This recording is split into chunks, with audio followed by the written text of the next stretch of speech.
So here is the purchase agreement that I set up. And you can see this is how you would create a release order. Another benefit of the purchase agreement is it does capture release order lines. So every purchase order that is released from this, you'd have a quick link screen to get to. And what's really slick is you can link right into that purchase order, and I could open that purchase order up from here. So there's a lot of nice linking hyperlink capabilities within these documents. So if I open up my purchase agreement, you can see in the screenshot I had the fulfillment section down here, and I can see all the fulfillment on it. I have one purchase order I've released, 10 quantity. It's just in the open order status, have not been received. So therefore it hits the release field down here, okay?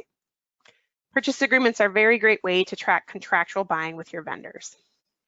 There are also, I should mention that I'm also going to mention that there is different ways to track your commitment. I have this one set up as product quantity commitment. There's also product value commitment as well. Let's say you just want to contract for $100,000 with a particular vendor. You have that option is here as well. And then you can enter that by a procurement category instead, and any items that fall in that category could get released from this agreement and fall under that contractual dollar value.